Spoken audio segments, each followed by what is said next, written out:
यह विषय, क्या पूजा पाठ और रीतियाँ बेकार हैं, भारतीय संस्कृति, धर्म और दर्शन से जुड़ा एक अत्यंत गहन और संवेदनशील प्रश्न है।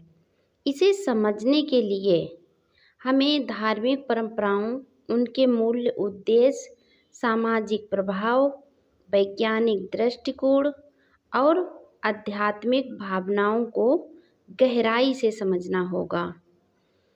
इसी पर यह आधारित कहानी, जो अभी कुछ ही देर में शुरू होने वाली है, इसे पूरा जरूर सुने, तभी आप इस प्रश्न को समझ पाएंगे कि क्या पूजा पाठ और रीतियाँ बेकार हैं।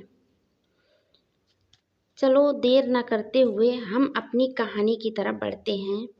पूजा पाठ और रीतियाँ, संस्कार, पर्व, व्रत, हवन आदि हजारों वर्षों से भारतीय जीवन का अभिन्न हिस्सा रहे हैं। किंतु आधुनिक युग में यह प्रश्न बार बार उठता है कि क्या ये सब बेकार हैं, केवल दिखावा है? क्या ये केवल समय और संसाधनों की बर्बादी है? क्या इनसे कोई वास्तविक लाभ होता है, या यह मात्र रूढ़िवादित हैं? इन प्रश्नों के उत्तर पाने के लिए हमें यह जानना जरूरी है कि पूजा पाठ और रीतियों की मूल भावना क्या थी, यह समय के साथ कैसे बदली और समाज के साथ इनका क्या स्थान और उपयोगिता है। पूजा पाठ और रीतियों की ऐतिहासिक पृष्ठभूमि को जानेंगे, तभी इस प्रश्न के बारे में समझना आसान होगा। भारत में वैदिक युग से ही यज्ञ, हवन, मंत्र जाप, तप, उपवास आदि धार्मिक क्रियाएं समाज में प्रचलित रही हैं। इनका मुख्य उद्देश्य था प्रकृति से सामंजस्य, मानसिक शुद्धि, ध्यान, मंत्र, तपस्या, आत्म शुद्धि, सामाजिक संगठन, सामूहिक अनुष्ठान, समाज में एकता, सामाजिक आस्था का पोषण, बह रहा आत्मा, पुनर्जन्म, मोक्ष जैसे तत्वों की समझ को बढ़ाना। प्रारंभिक काल में पूजा पाठ का अर्थ आत्यंतिक यात्रा और आध्यात्मिक उन्नति से था।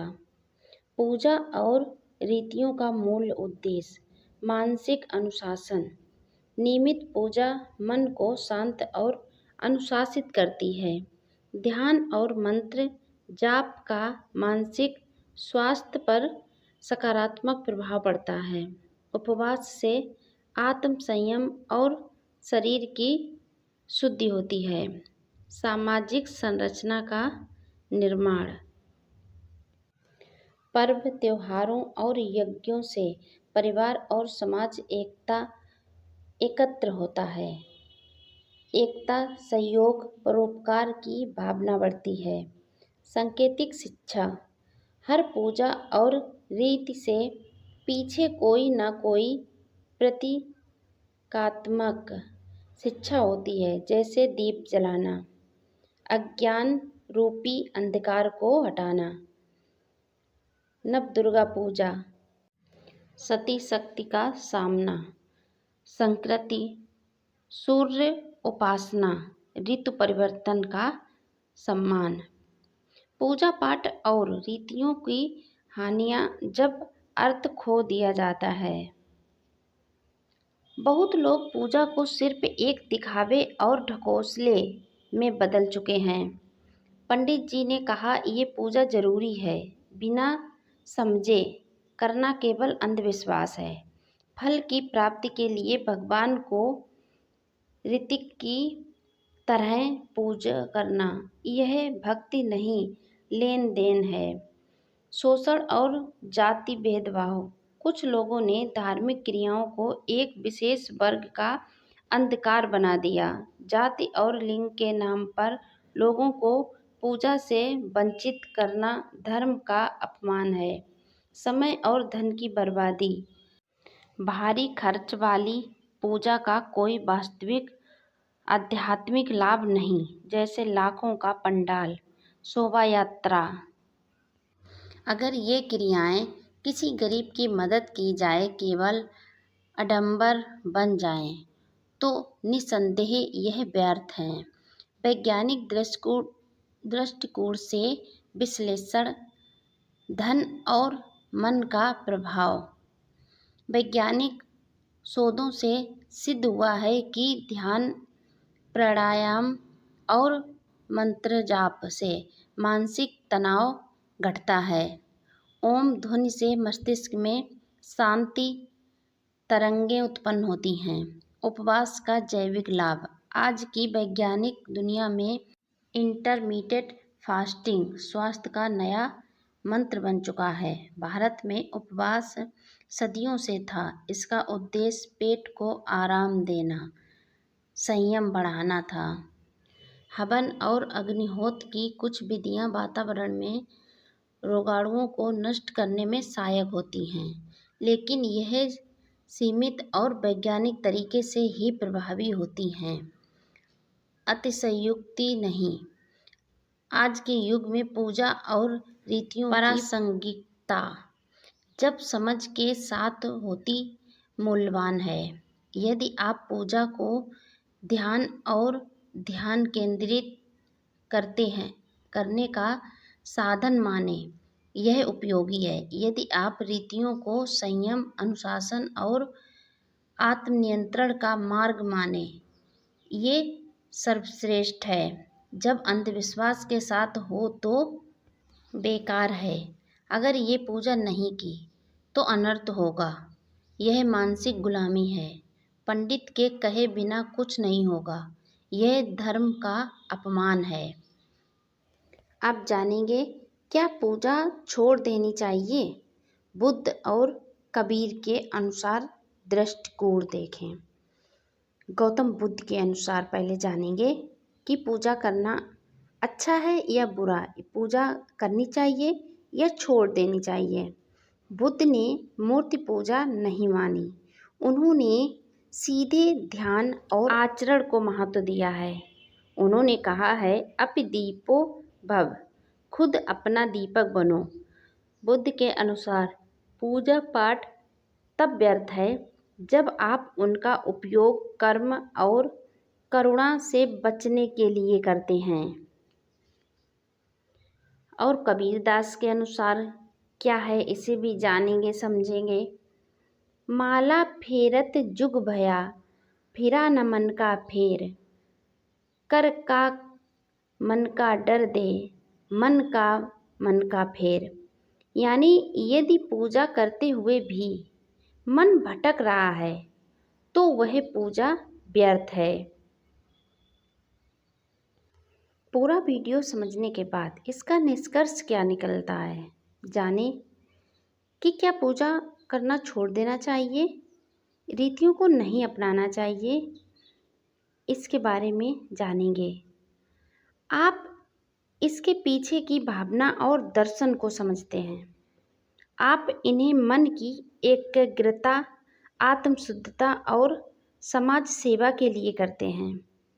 आप इनका उपयोग जीवन, अनुशासन, संयम और सच्चे भक्त भाव के लिए करते हैं।